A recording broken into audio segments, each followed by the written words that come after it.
thanks for having me today. You all have been to a lot of these talks over here, and really appreciate this series and this opportunity to be here and chat with you today. So I'm going to try to share with you some of the work I've been doing and try out a paper that I'm working on with you today. The title of my talk is An Enactment of Hope, the Promise and Challenges of Culturally Sustaining Writing Pedagogy. I've been working with a team of, these are mostly grad students or former students, somehow affiliated with the College of Education, but I do want to give them a shout out because a lot of them co-authored papers, or they've been involved in inquiry groups, or they're letting us come into their classrooms. So these folks are really central to all of the work that's going to be presented today. I first wanted to ask, who's fairly familiar with culturally sustaining pedagogy? So I just know how much in depth. Okay, so half. And then half not. Okay, so this is Django Paris and Samia Leem's kind of updated version of culturally relevant pedagogy, and they build on asset-based pedagogy. This is a tweet from Django. He calls this his elevator talk version of culturally sustaining pedagogy. He says, education must foster a critical pluralism, one that challenges power, allows for inward critiques of our practices, and sustains valued ways. The longer version of it is in this book right here, which I have, and I can kind of pass around if you want to see it. They just came out with this book around AERA this year, and it flew off the shelves. It was sold out within hours. So people are really interested in this work and what it might look like and what are the kinds of ideas behind it. So this is the quote you'll probably see most often: culturally sustaining pedagogy seeks to perpetuate and foster to sustain linguistic, literate, and cultural pluralism as part of the schooling for positive social transformation. So they add, within this book, the purpose of state-sanctioned schooling has been to forward the largely assimilationist and often violent white imperial project, with students and families being asked to lose or deny their languages, literacies, cultures, and histories in order to achieve in schools. In the US and beyond, this saga of cultural and linguistic assault has had and continues to have devastating effects on the access, achievement, and well-being of students of color in public schools. So they're really starting from both asset pedagogies and sort of critical pedagogy perspectives. Asset pedagogies generally see students' cultures, language, and identities as assets that should be valued in schools.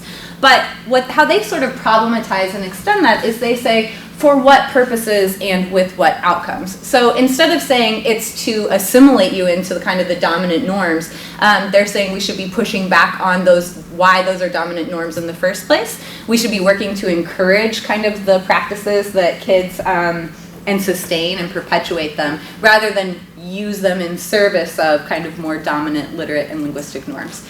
So there's some distinctions there. So I think one thing they would say is you can be culturally relevant and not be culturally sustaining. You can be relevant and connecting to kids' cultures and lives in the service of learning dominant forms of language and literacy, but not working to sustain those kind of cultural forms. A second way that they problematize and extend asset pedagogies, they ask us for more dynamic understandings of language, race especially, and culture. So one example they give in the first chapter of the book there is they say that it's overly simple to talk about sustaining African American language for all Black students, or Spanish for all Latinx students, or to say hip hop is just for Black and brown students, or that it's for all Black and brown students, that we need more nuanced understandings of, there it went, I knew it. Maybe it's my computer. I told these guys that I thought it was the cord, but maybe it's my computer that doesn't there we go, we're back. That we need to think about both kids' histories and heritages, but also their popular languages and cultures. So they say another way that we sometimes don't take very dynamic understandings is we think about historical ways of speaking in a community, but then we leave out popular culture or youth culture, and schools especially are kind of hesitant to bring youth culture into our ways of thinking about learning. They also say we need to think about complex intersectional identities, things like ability, sexuality, religion, etc. Our colleague, Federico Waitole, I never say his last name right, Waitoler, wrote a really nice response to culturally sustaining pedagogy about bringing it into conversation with ability and disabilities literature. It's in Harvard Ed Review, and they've been in conversation, Paris and Aleem and Federico, about how ability might feature more centrally into the work that they're doing. I was just talking with some folks earlier. Central to this work is an understanding of embodied experiences of school, of learning, that those things are racialized, that they're gendered, that they're classed, etc.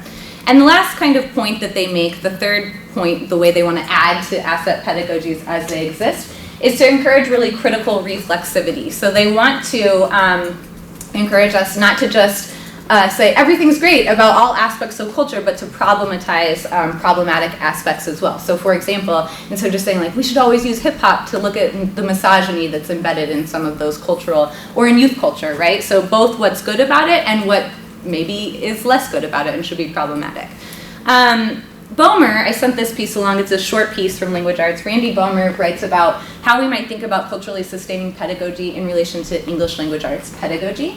And he calls it an enactment of hope, which is where I took the title for this talk.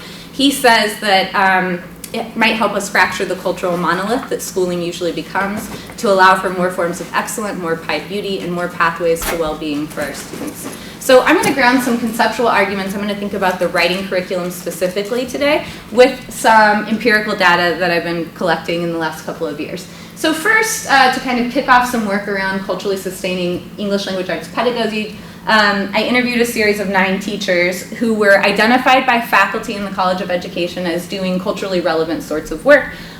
We followed up with people and then did sort of a snowball sampling. So we asked them to recommend other teachers that they thought did culturally relevant work. We did a series of 9 interviews. So you read one of the pieces that had some of the early interview data. After the interview data, we did a couple of case studies in classrooms. I'm going to talk today about some of that data from Rick Coppola's classroom. He's a 7th grade teacher here in Chicago. He's also a doctoral student in literacy, language, and culture. The unit that I'm going to reference was referenced in one of the pieces that I shared. Rick had the students studying both Louder Than a Bomb. Are people familiar with Louder Than a Bomb? The Chicago spoken word teen festival that happens every year in Chicago. He paired that alongside really canonical texts such as Carl Sandburg's Chicago, to have students ultimately craft spoken word poems, perform them for their peers, and give each other feedback in class. So I draw a lot from those today, and they gave each other sort of appreciative feedback through a class blog while they did that. But to sort of back out as to who I am and how I came to this work and why it's important to me, this is a photo of me, my grandma, my sister, and my cousin. My grandma had her first son, my dad, when she was 16. She, like my grandfather, dropped out of high school. She grew up in a small town in rural Illinois amongst her very large extended family, 8 brothers and sisters on her side, 8 brothers and sisters on my grandpa's side. And since at least when I was born, her house was right next to her mother's. So my grandma speaks in a vernacular that I now see as really charming and rich and interesting. She tells me, she says things like, I have a hitch in my get-along. She says that something is beauteous. She says, I need a Kleenex when she wants a tissue. But when I was a child, I remember very vividly telling her she was speaking improperly. I remember correcting her speech. I remember even thinking things about like her lack of education or her like even laziness perhaps in the way that she was speaking. And now of course I see sort of all the colonial influences that shape the ways that I thought about how people should speak at a really early age. I also feel a lot of shame for the way that I belittled my grandmother. And I have no doubt that the reasons I felt that I could correct her, and I think it's really interesting that I would correct my grandmother but not my grandfather, who spoke in a really similar sort of dialect. And I think those things are tied to things like class and gender and educational backgrounds. So I have lots of other memories I could have shared with you today that would probably position me in a nicer light. From teaching, from marrying an immigrant, like we were just talking, my husband's from Israel, my extended family all speaks another language, from starting to raise my own children that shape the reasons that I'm interested in language, literacies, culture, and justice. But this is a really early and strong one. And when I think about why do I do the work that I do, my grandmother always comes to mind for me. And I think as a white woman, which is one of the largest groups of educators in this country, it's really important to ground my pedagogy in anti-colonial ideas and to be critically reflexive on my own ideologies and experiences and where they've come from. So I just want to do a quick turn and talk. I'll try to incorporate a couple of these. What experiences and stories bring you to seek understandings about language, literacy, power, and justice if that's an interest of yours, you could also talk about something else if that's helpful. Just take a minute and talk to folks around you. What brings you to this work? Go ahead, Chris. Yeah. Could you just go back a second Sure. and explain the difference between culturally relevant pedagogy, as Lights and Billings articulated, And how they're trying to like add and in how stuff. is this Different. different? I think that the biggest difference is this, why are we doing this? So instead of like cultural modeling or cultural relevance of in the service of learning codes of power, that they're saying we should maybe be critiquing codes of power, and they think that that word sustain specifically, that part of what we should be doing is sustaining their linguistic and literate practices, not just using them, not just acknowledging them, not just saying that they're relevant to the work that we do in schools, but saying like, let's try to perpetuate them, to center them, rather than kind of bringing them in the service of something else. Does that make sense? At one level, it makes perfect sense. At another level, I wonder how whether that is or isn't in tension with accountability, and who sets accountability. So I can see lots of tension and pressures on The power. individual teachers Yep. and systems when one is trying to do that. Absolutely, and I actually think in all the work, the interviews, the case studies, that's what comes up a lot. It's like, in theory, this is really great. But in practice, I still feel like I have to teach into the culture of power, and I can critique it, but like if I don't teach into it, then I'm doing a disservice to kids in different ways. And so I think Paris and Alim, I don't think that they would say don't teach into the culture of power, but be more critical of it. So I think Lights and Billings wrote sort of a response to them. They called this Culturally Relevant 2.0, and in her response, they talk about how the critical edge had been really dulled in culturally relevant pedagogies and the ways that it's taking up. And so this is kind of centering it some more. And some of it's semantics, like using the word sustain says something different to us about what we should be doing than relevant. And so I don't think there's been a ton yet. This book, a few stuff starting to get published about it in practice. So I think a lot of it lies sort of at theoretical right now, and as we dig more into practice, we'll see exactly that issue that you're bringing up. And I think that's what a lot of teachers, that's why I want to talk about the promise, but also the problems that teachers experience while trying to do this work.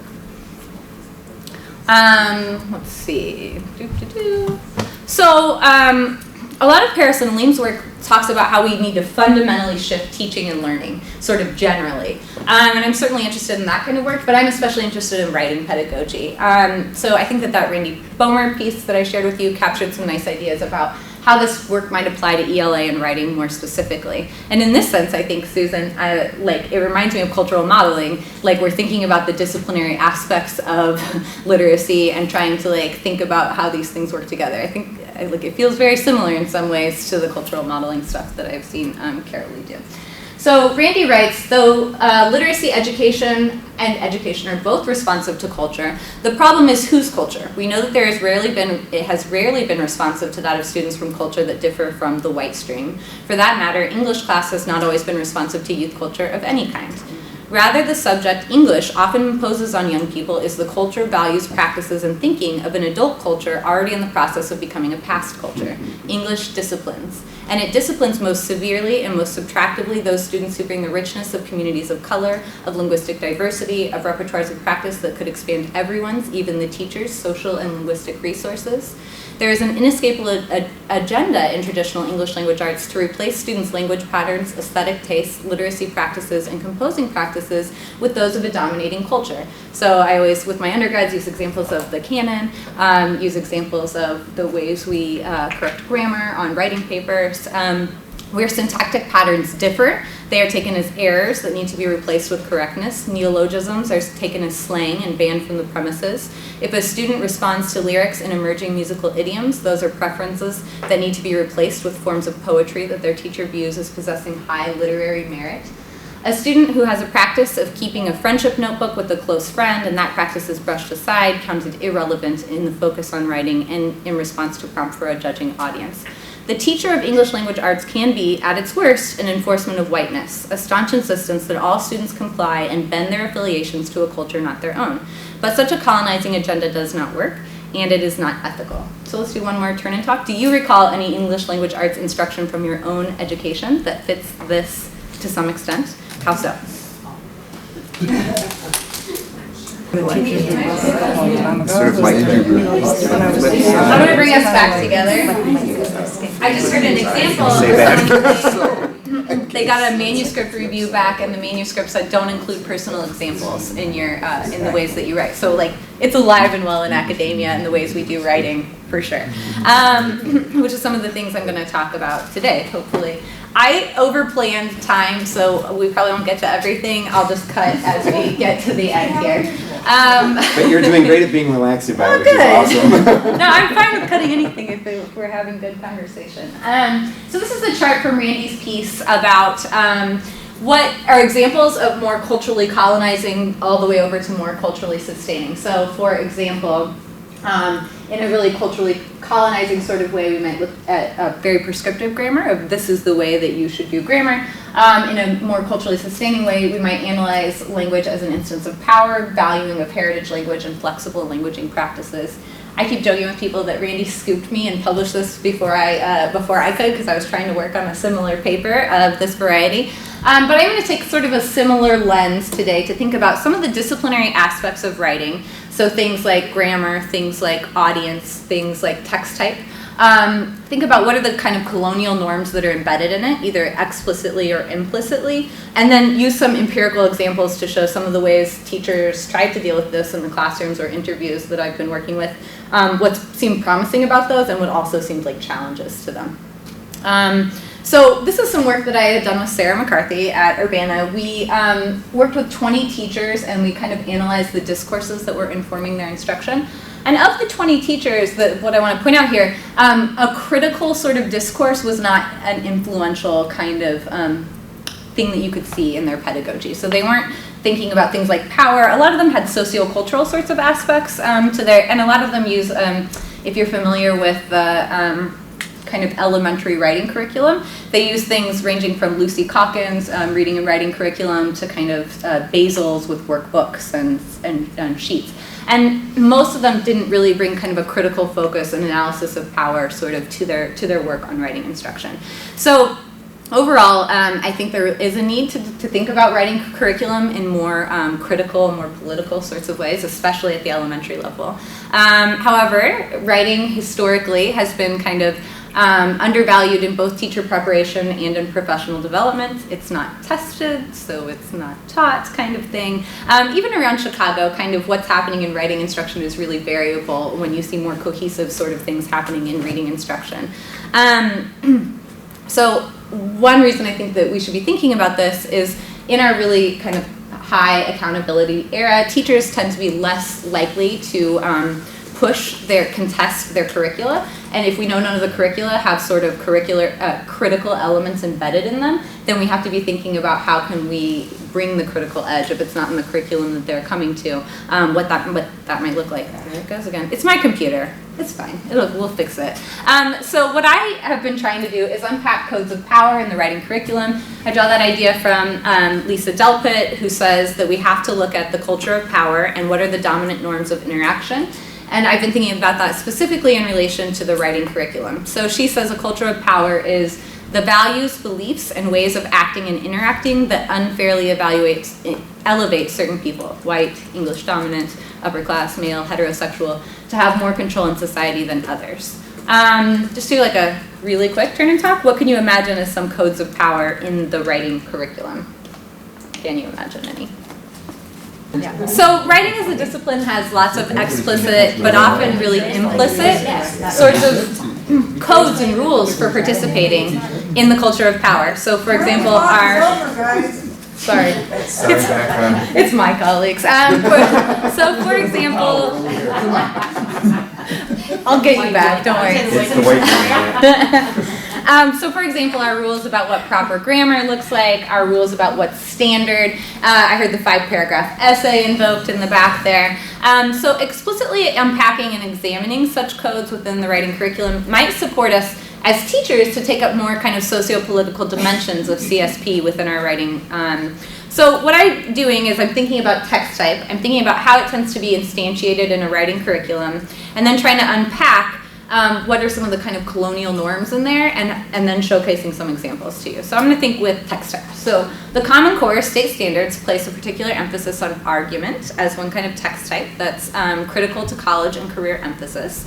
They refer to this as the special place for argument in the standards.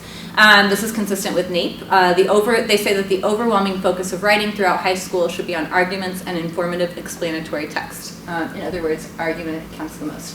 One thing I'm going to sort of push back on today, and this goes along with the example I heard earlier, is that argument and persuasion can certainly convey experiences as well. So these are already sort of false dichotomies to even think about these in this way. Hey, Todd. But and I'm about to cite a bunch of Todd's work coming up now. I'm so sorry, I have 2 o'clock back Oh my in gosh, I'm no dashing, worries. so. So there's this notion that argument counts the most. Paul Pryor and Todd also writes about in a 2015 piece in RTE about argument, that this Tolman model, right, is especially popular in how we teach argument and our ideas about what counts as argument, right? That we have claims, that we warrant those claims, that we anticipate, that we rebut, that we back it up. So we have some definite ideas about good or right ways to argue and what counts and what doesn't. What I'm going to do, I think I would highly suggest if you're interested in argument as a genre or as a debate that you listen to these podcasts. I'm going to show you I'm going to have us listen to a quick clip from Debatable on Radiolab.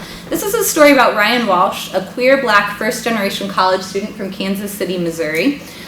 He joined the debate team at Emporia State University, and he became kind of the leader of this movement to work against sort of the colonial norms and in debate at the college level and what counts as argument. So in these clips, he's about to enter his first debates at the national level. He just described arriving at his first debate with his all-black team in a sea of white faces and feeling really overwhelmed at the whiteness in the room.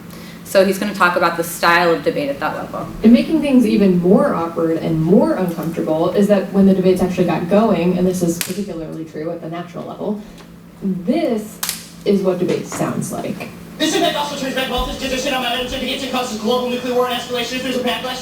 The plan. The U.S. federal government, through an act of Congress, will substantially reform domestic transportation infrastructure by requiring that all federally funded road paving projects in the U.S. use 15 to 22% ground rubber and asphalt and concrete mixes. Funding it for What is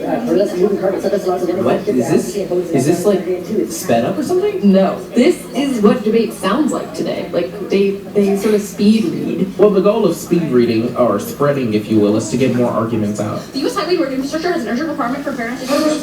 And apparently, and this is like a quick digression, that this kind of thing actually started in like the 1960s, and the students were actually the ones who were driving it. One of the things that makes debate such an interesting intellectual game is that it's much more of a bottom-up driven activity than a top-down activity. That's Scott Harris, director of debate at the University of Kansas. In the case of speed reading, We evolved a situation where one team decided, well, I'm going to present 8 arguments, and the other team talked slower and only answered 6 of them, and the judge says, well, you didn't answer 2 of these arguments, so you lost the debate because you didn't answer those arguments. And so the team said, well, we need to answer all 8 of those arguments, and they started to talk faster, and the other team said, well, we'll present 10 arguments, and then they answered 12. And so it escalated to a point that in some instances has gone way too far. and getting back to Ryan, it's not as if he didn't know how to do that style of debate. That's the way I debated. I did try to speak fast. But he says somewhere around the first national tournament, like, all that stuff just kind of stopped making sense to him. Like the fast talking and the fact that he had to debate these super, highfalutin topics. I felt as if I could never take any of the stuff that I learned in debate and take it back to 3304 Askew, where I live. And this isn't just unique to Ryan. I mean, what you see at this stage in debate is that a lot of kids, like especially inner city kids from public schools, black students, they just start to drop out of debate at a certain point. But Ryan didn't do that. Okay, bear with me. I'm going to play one more clip. This is his partner says, we're going to prepare in a totally different way. I want you to read things like Ralph Ellison and Maya Angelou, and like she didn't have him prepare reading all the things about whatever, climate change or whatever it was. He read different kinds of things altogether, and this is what happened at the Next first day. debate. We get to the first debate. I still was very unclear when we arrived at the tournament just what was going on. He and Marshana get to the classroom, and standing on the other side of the room are their two opponents. Are they white kids mostly? Yeah, they were white guys in suits with Republican ties on. If you want to deal with this, The other team, they're affirmative, so they go first. and they're like, They lay out this whole argument about how the national service programs are good because they increase U.S. power abroad, and then it was Marshana's turn. and so she gets up to give this speech, and it starts with this like 4-minute long piece of spoken word. It's like this performative speech, kind of, about her personal experience in debate. And she had this way of speaking that was very passionately forceful. It made people stop. They stopped writing, they stopped talking. And in the middle of this riff, Marshana laid out this argument. That the style of debate that they engaged in, that fast-paced form of debate, was exclusionary because it demotivated minority students from participating. And not only that, like, it also creates this resource imbalance. Because if you're gonna start debating with a ton of arguments, then you have to research that many arguments, and you need help researching those arguments, so you pay people and you pay coaches to help you make those arguments, and that clearly favors rich and affluent schools. And beyond that, Marshana argued, like, even the language itself sets up a norm of what counts as intelligent, authoritative argumentation. For instance, like men's voice to be held up over women, black people to always seem angry and rude when they're just being passionate as if they don't have feelings. You know, it was a criticism of the auctioneer style of debate. It was a criticism of the insular lingo of debate. It was a criticism of the way in which debates were decided socially and politically as opposed to argumentatively.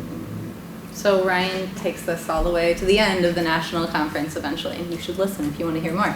And Inside Out also is another episode that takes place in another country with women, so there's all sorts of different issues in that one that are really interesting. The big idea I want to take away from this is that our ideas about good and right are all ways to argue are race, they're class, they're gendered. And so I know this debate is kind of a like obvious example, but it's true for the ways we teach argument in school as well.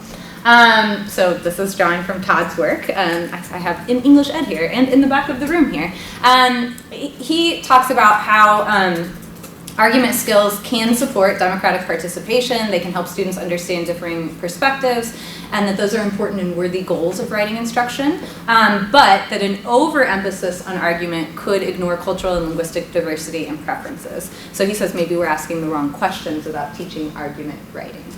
I would add too, like Ryan Walsh did here, that argument's not a monolith, right? There are lots of powerful ways to argue, like through spoken word and using narrative experience as evidence.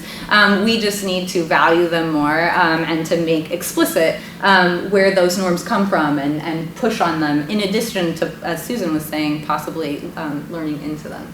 So one of the articles I had you read today was called Live Life Through a Colored Lens, Culturally Sustaining Pedagogy in an Urban Literacy Classrooms. So my co-authors and I, we asked how Rick's 7th grade students used a non-dominant text type, spoken word poetry, to explore and express the fluid and hybrid nature of their cultural affiliations. This text type selection was significant. We picked poetry, or he picked poetry, because he saw it as a useful entry point into culturally sustaining literacy pedagogy. It's a genre that invites readers and writers to bring in their backgrounds, perspectives, and languages to the task of interpretation and composing. It's also got more linguistic and structural flexibility. It encourages alternative ways of communicating and alternative sorts of interpretations and perspectives. So within the genre of poetry, we look specifically at spoken word, which was kind of the highlighted form. A lot of spoken word has happened outside of school, like in LTAB that we talked about earlier. It has roots in African American culture in the US, and he intentionally picked this form of poetry rather than alongside like the Carl Sandburg kind of poetry because he wanted to be thinking about cultural pluralism. So in the text, there's a couple of poems that I'm going to share with you today from Isaac, Jess, and Alex. They engage with culture in different ways. So their task was to kind of make culture central to the kinds of writing that they were doing. I'm just going to talk you through a little bit about Isaac, and then I'll play a little bit of him reading his poem to you. So in 7th grade, Isaac had found that Judaism was becoming increasingly important in his life. He was preparing for his bar mitzvah. He had recently attended a Jewish summer camp and occasionally missed school to observe Jewish holidays. Even his choice of name, Isaac, was a biblical name and reflected his deep engagements with religion. However, despite Judaism's importance in his life outside of school, Isaac rarely felt comfortable discussing his religion with his peers. In fact, he was really aware of his status as a religious minority. He said in an interview, "I think that a lot of people in my class don't know anything about Judaism."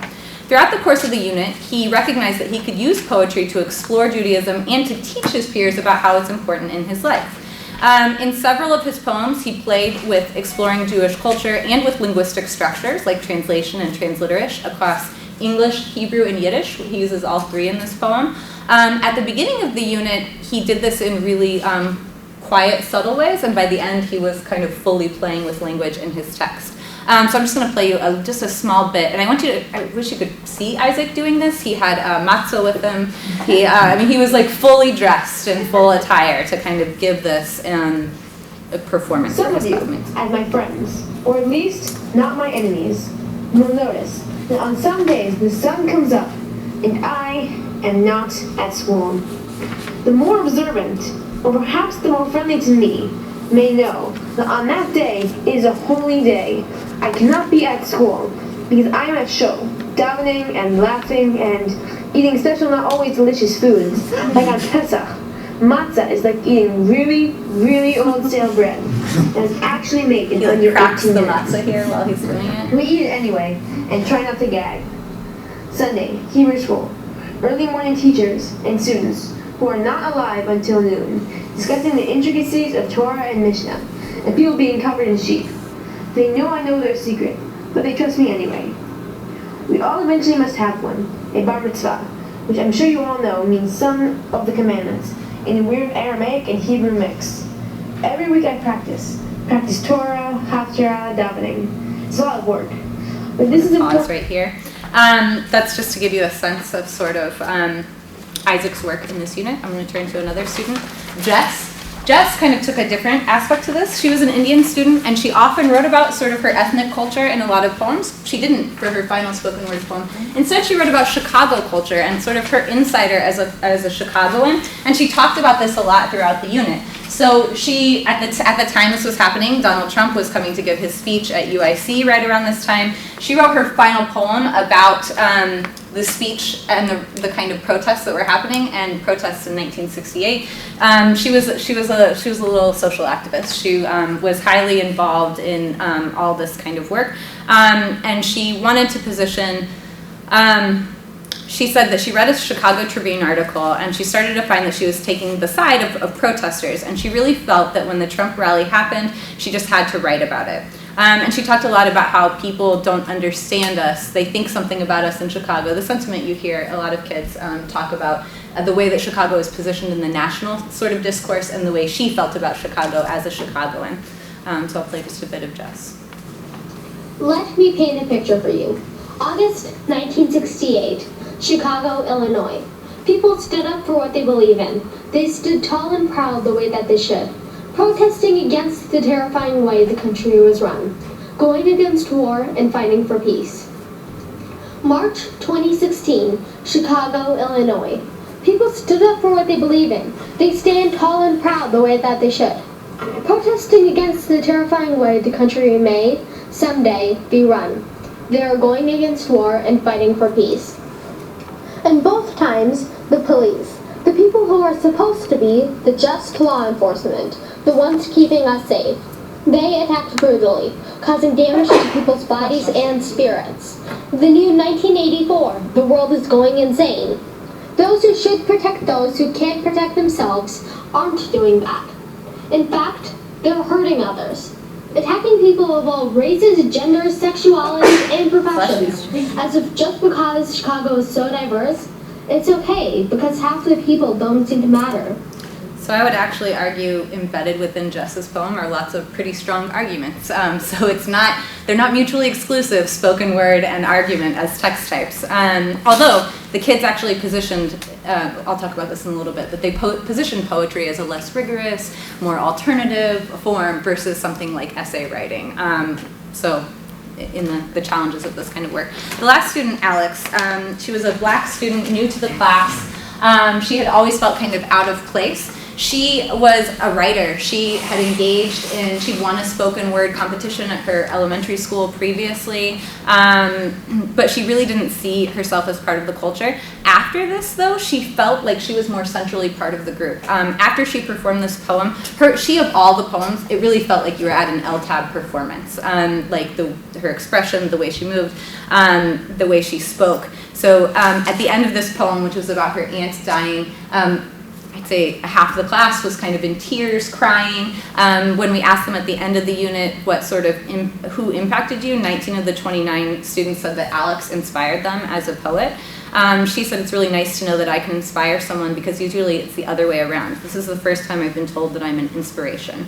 So we argue that poetry allowed Alex to hybridize her cultural affiliations, leveraging her membership in youth literate culture, as well as classroom culture to see and be seen in new ways. I'll just play you a clip of her. Given to me in the year of 2003, you were my mother, my sister, and my best friend, my Auntie G. From the day I was born to November of 2015, you were my everything. You listened to my hopes and my dreams, the look of intent on your face when you listened to the way teachers made my confidence sway. Hearing me talk about you makes me go back to the days where you waited for me after school. God knows you never kept your cool. And walked through the house whispering, well, back in my day, you were the brick house that couldn't be moved, the life of the party that no one could follow. My love for you overflowed until your grave sunk 6 feet low. Body burned to ashes to never be scattered. Pause right I cried there. in the night for them. She also had memorized her poem. Most of the kids were sort of reading or using some props, but Alex had fully memorized and just really performed in what felt like an essence of spoken word. So if we were to decenter dominant textual forms in the classrooms, I think that this example from the case study in Rick's room shows ways it could encourage linguistic play and hybridity. It can help students position themselves as cultural insiders, or it did in this case. And he really tried to foster expansive understandings of culture that went beyond just ethnic culture. It can privilege alternative forms of cultural and linguistic capitals within the official school curriculum. Some challenges, this is what I was referencing earlier. Some students saw poetry as less academic, more informal text type. So they wanted different kinds of feedback to poetry than they would if they were writing an essay. And same with grading. They thought that grading should take a different kind of form with poetry. They saw it as an expressive form, not necessarily as an argument form where they were embedding evidence. And hence wanted to be graded in different sorts of ways. I think, to that point, there's a potential to inscribe false dichotomies, like aligning things like academic formal argument and then thinking of this as non-academic informal expressive. I think that is a false dichotomy, but I think it's something that very easily, it becomes like, let's do that spoken word unit and that's our culturally sustaining work. And then you're not, it's hard to think about, and it probably is, and I've talked with Bill about this before, people are sometimes like, oh, this is easy to think about in relation to poetry. Let's think about it in relation to the essay writing unit and what that might look like. I also think, and I think this is to some of what Susan's talking about, a total rejection of dominant textual forms may actually deny students access to power. So we have to think about what does it mean to be critical, what does it mean to support students' kind of linguistic and literate practices to sustain them, while at the same time making sure access to power is not being denied. Does it seem like a point when folks want to talk about any of that stuff before I go into audience? Or just keep plowing through? Keep going? Can I just mention that this every time we break out into conversation, yeah, our group over here, we have this sort of science-centered conversation, but we're finding like the same theme here. Yeah. When we talk about science and science culture and science writing and science Absolutely. engagement. I can imagine in lots of ways how that might look. The disciplinary norms in science also have colonial and dominant sorts of influences. Anybody else, Josh? I'll just say one thing that you pointed back to when you and Susan were having the discussion about culturally relevant, culturally sustaining, was outcomes, the concept of outcomes, which I don't remember exactly how it was framed there, but I was thinking about what you just said about the idea just surfaces, that this is the culturally relevant poetry unit, right. and then this is the real thing right. over here. Right. That's an outcome of our pedagogy very often, and even if we're struggling against that. So thinking about outcomes kind of brings us all down to the hard reality of what gets created. Yep, exactly. And so part of what I've been toying around with in here is like, can the outcome be both revision to your textual form, but also what it does for you as a human being? Like, can that be an outcome that we value in school? Does that matter to anyone but me? And like, what would that look like? So I have another example that I'll share in the audience one, where the student was really trying to engage in conversations with her peers who had called her a fake Asian, and that's kind of why she wrote the poem. And ultimately, a year later, like, it had resulted in some changed relationships. And part of me would say, that's a real outcome. That's a real life outcome. You made a rhetorical move, you accomplished it, and so potentially there's some thinking about like, what are you rhetorically trying to do, and do you accomplish those things? But that's not something we measure on standardized tests of like, what rhetorical move are you trying to achieve here, and what does that look like? So I mean, the tension is real, I think, and especially even if we're making moves within our classroom or within our school, that the dominant culture hasn't budged enough to like just disregard it, which I think is the tension a lot of the teachers were experiencing. So just to put this over on the parking lot for discussion, Yeah. it's interesting to ask, who is the dominant culture? Just, I'm going to put that out there to think about. Yeah. Is there a who? Or is it like in the example with my grandmother, right? I think about how much dominant culture has influenced my ways of thinking. Even as like a 5-year-old, I had really strong ideas about how we should talk to each other and what was the right way. And and I don't know that just came from like my parents or someone, but actually, the ideas around linguistic push-pull, that even speakers of African American language feel this push-pull around, like, I want to do it, I think it's really great, but also I shouldn't do it. So that's been documented in lots of ways. So it's not just white culture, I think, pushing. It exists within, it's pervasive, I would argue, within the U.S. culture. But I think we should come back to that. I like that one. All right, let me push through audience at least. We may not get to grammar, but I think grammar is one of the easier ones to latch onto because it's so clear the ways that it feels colonial. That's not one of the pieces I had you read for today. Anyway, so audience, school writing is notorious for lacking an audience beyond the teacher. In fact, the large majority of writing students do in school is still the teacher as examiner. Appleby and Linger would say that. Pedagogies with a focus on online writing and real-world writing often encourage teachers to have students write for authentic audiences beyond the classroom wall. I say that because I think authentic audiences can include your peers or your teacher in certain respects. Additionally, there's a bunch of literature that potentially peer feedback doesn't necessarily always help deep textual revision. That when you have peers give each other feedback, that they may focus on surface level sorts of things. And so a lot of teachers end up feeling like peer feedback doesn't work. Part of what I want to say today is that peer feedback works in different ways, potentially, even if it's not towards textual revision. So I draw a little bit from the work of Ann Dyson, from Peg Finders, that you do write to do social work with their peers, not necessarily towards social or textual revision. So Ann Dyson writes about work with very young children, first graders writing. Peg Finders writes about middle school girls and sort of their literate lives. Her book is cool. It follows kids into like the graffiti in bathrooms and the notes that they pass to one another. And you see kind of these rich literate writing lives that aren't really valued in classrooms. That a lot of writing that we do is to do social work with each other. So this piece, it's the fourth piece in here. I didn't share this with you. This piece will be coming out in English Journal in January. This is an untitled poem by Sujaya. You can read through just a little bit.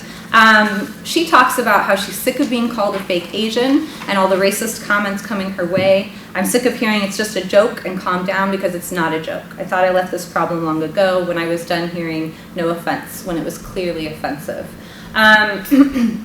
So once again, I think the spoken wordness of this unit was important for our ideas about audience. It's meant to be performed. So it's something that you're going to share with other people in ways that's different than other types of writing. So the way that Rick did it in his classroom, these are two really great pieces about spoken word that helped me to think about this genre a lot, by Maisha Wynn and by Goldie Muhammad, who graduated from our LLC program and is now at Georgia State, they talk about how spoken word, you can consider it a performance of possibilities that gives youth to re-present themselves, transcending single storylines that school has boxed them into.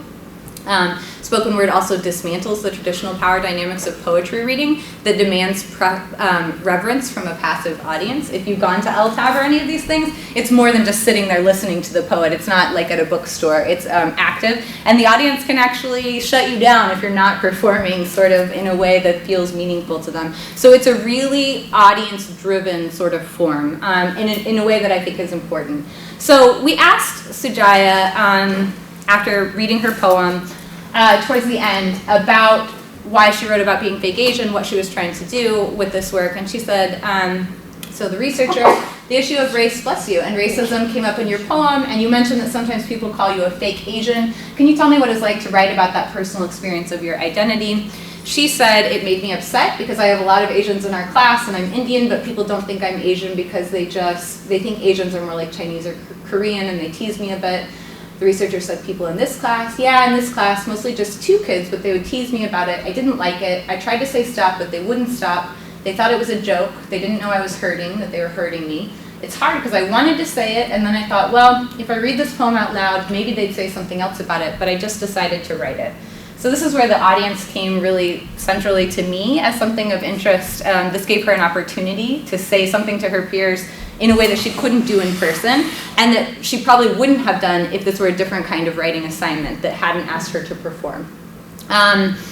So writing for her peers, we argue, emboldened Sujaya. She described in a survey, this unit helped me express aspects of my culture and identity. It let me show the whole class how I was feeling inside without having to really talk to them. I could just write my poem and let words flow out and say what I needed to say.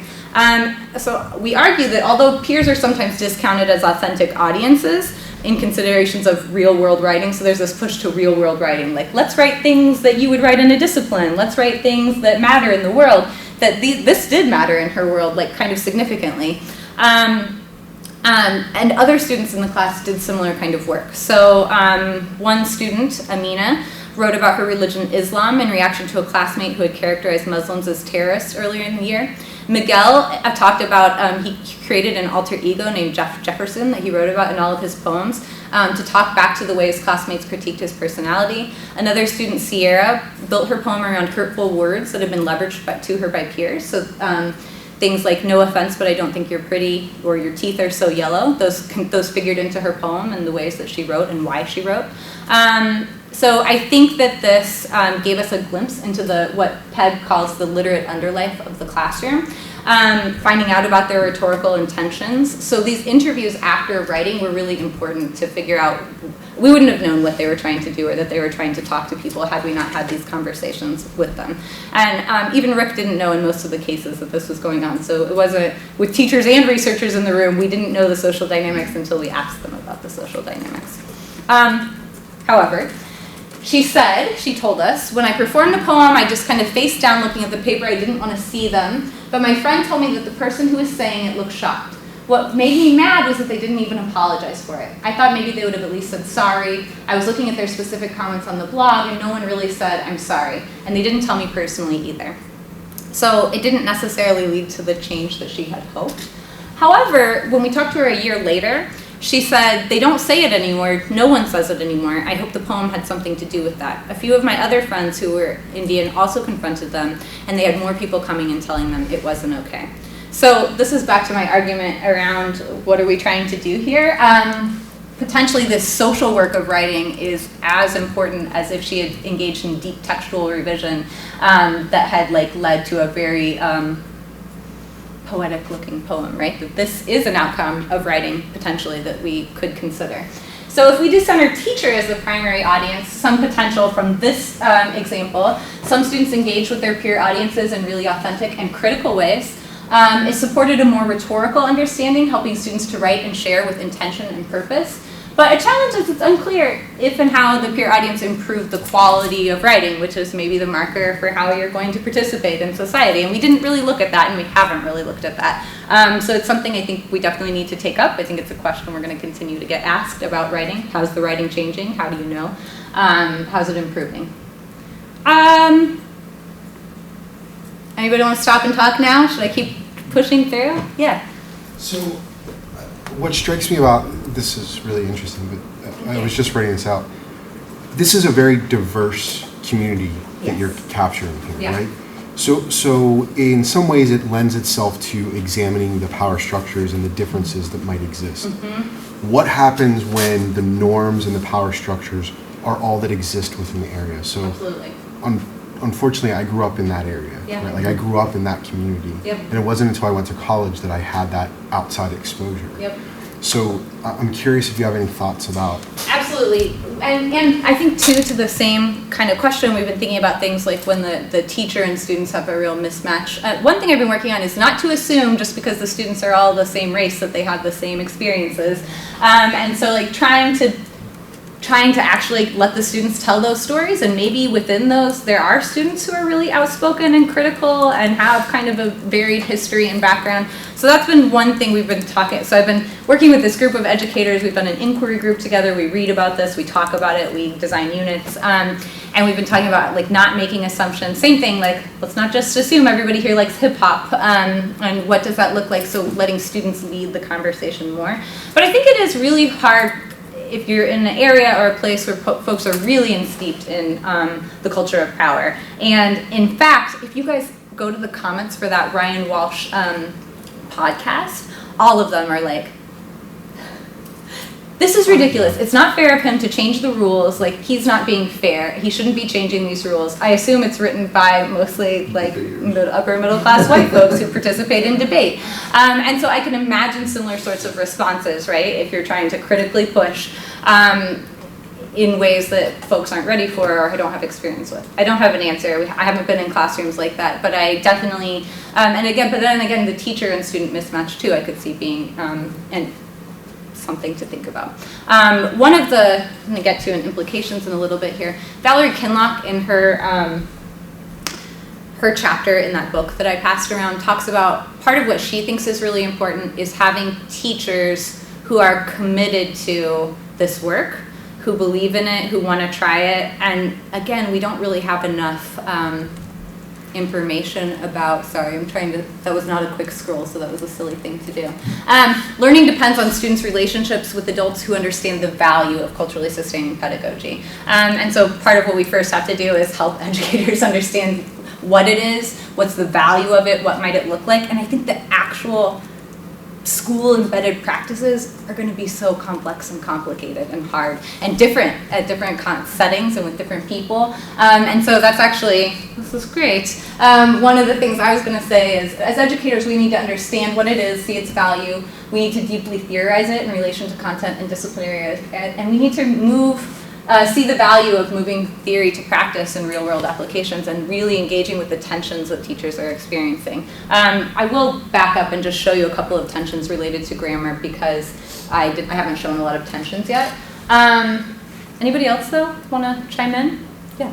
I would just say, sort of on that note, my other concern would be, I guess this goes back to, my background is from a largely white, but there were some minority students, and I could see a very difficult context being like my husband in the class, where it's like fast class is white, you've got one or two kids of color, and you're doing this unit, and depending on, like, if you don't have a teacher that's really, really thinking about how they're enacting that can get really uncomfortable and inappropriate in terms of what, like, everybody looking to kids in ways they're not okay. You tell me about culture, you're the teacher of culture, or you're ganging up on, And Why two, I isn't think this easy for you?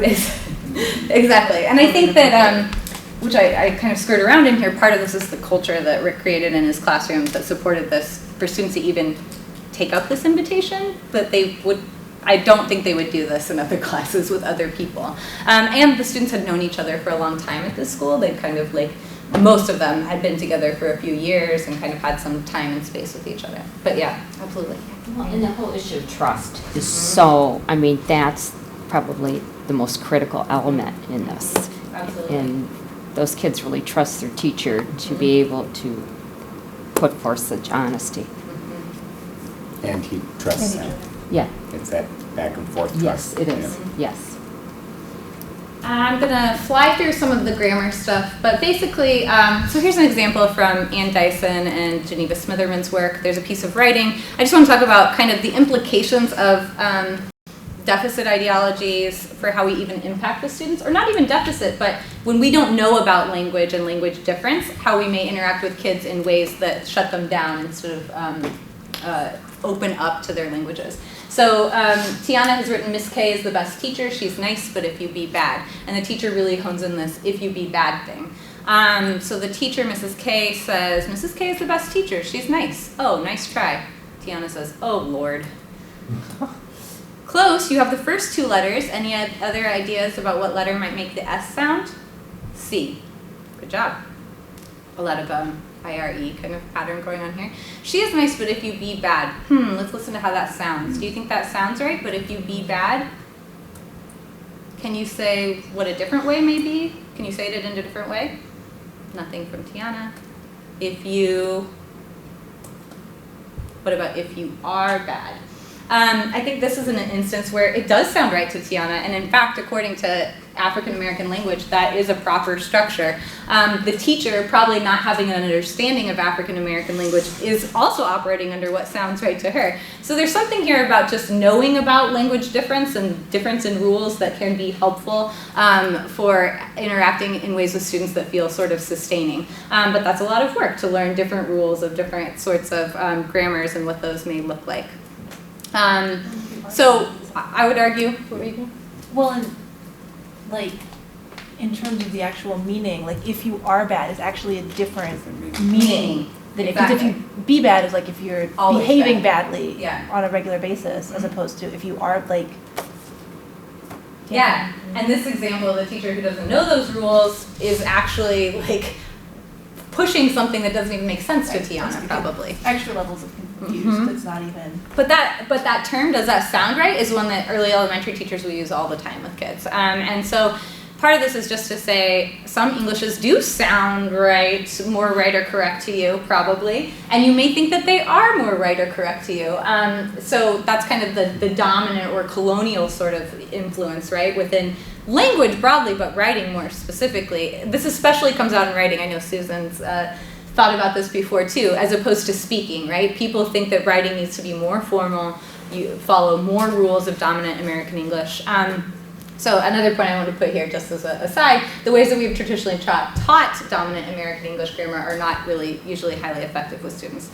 Some folks are suggesting a shift from really prescriptive, this is the good or right way to be, to more descriptive, let's look at language differences, let's look at patterns, let's try to understand things like what does be bad mean versus are bad, let's talk about those. I would argue though that you can do that in a not critical way. You can do that in a way that's like, let's just talk about language that doesn't bring things to bear like power and class and criticality. And so I think that a simply descriptive approach may lack the sort of critical edge that culturally sustaining would say we need to bring to it.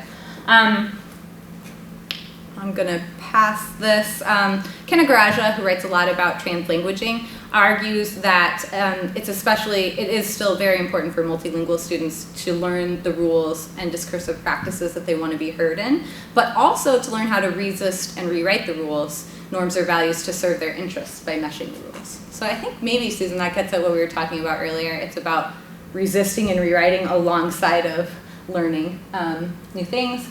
This is a different paper that I didn't share today, but it's all about how the teachers in the interviews navigated linguistic ideological dilemmas within the writing curriculum. So this is drawing from Du Bois's notion of double consciousness. Smitherman talks about linguistic push-pull and what we experience related to dominant American English. Even if we know there's other dialects and they're equally valid, like teachers feel a strong responsibility to teach into dominant American English.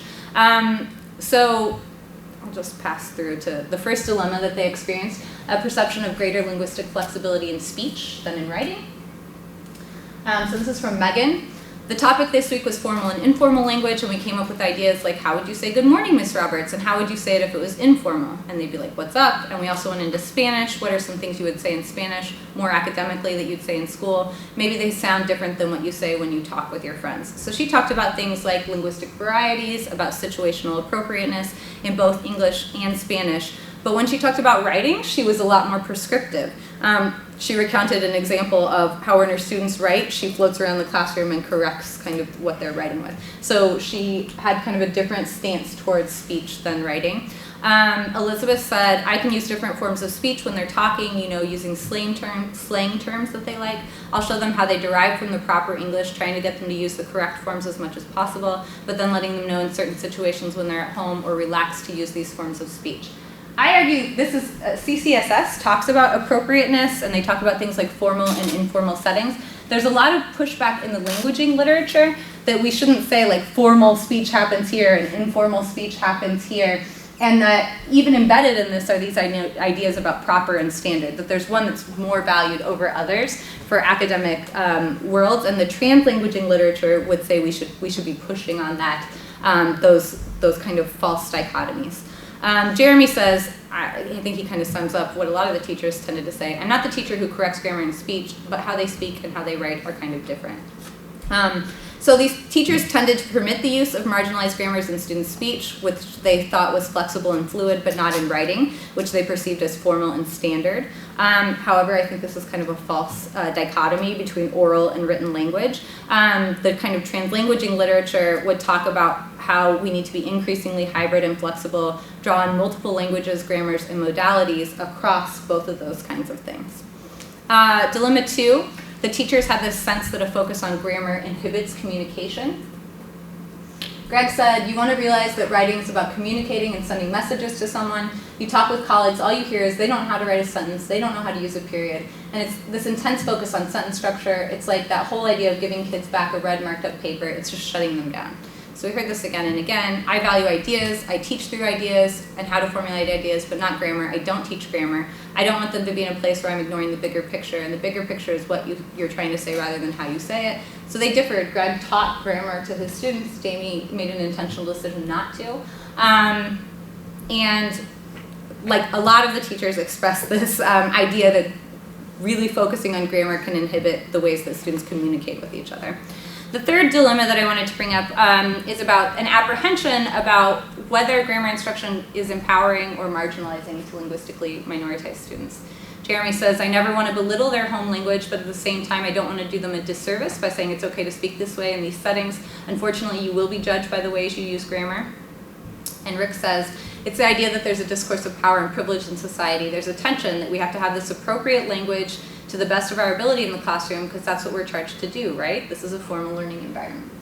So this is really strongly felt for teachers. They didn't know quite how to deal with dominant American English, especially within writing.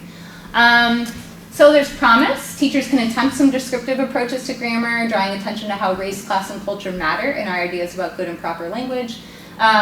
In the example in this chapter, Rick uses mentor text to showcase a range of grammars. He models code meshing and translanguaging in speaking and in writing. So like in the example from Isaac.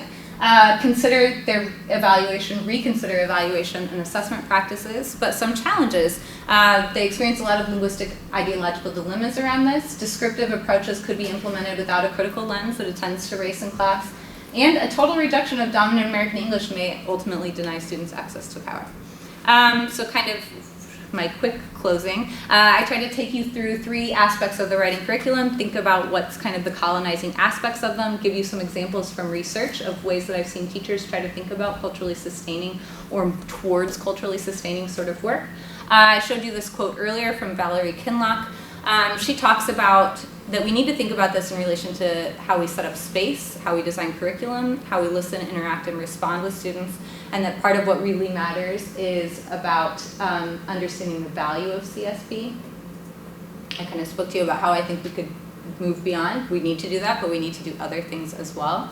I worked with this group of folks that I showed at the beginning in an inquiry group supported by the College of Education and Engagement Grants, and teachers were designing different sorts of units. This is a sampling of the kinds of units that they were designing in an attempt to pick different sorts of culturally sustaining foci out, and you can see there's all sorts of different things that people were thinking about. And alongside that, we were reading about culturally sustaining pedagogy and trying to reflect on our own lives and experiences. That picture of my grandmother came from an activity that we did together where we talked about what brought us to this work and why it's important to reflect on it. I just want to return to Boehmer's words, that this is an enactment of hope. I believe this to be true. And then I want to say I think writing is the same thing. I think at its best, writing instruction can offer an opportunity for students to write themselves into being, to write, and potentially to write the world. Thanks.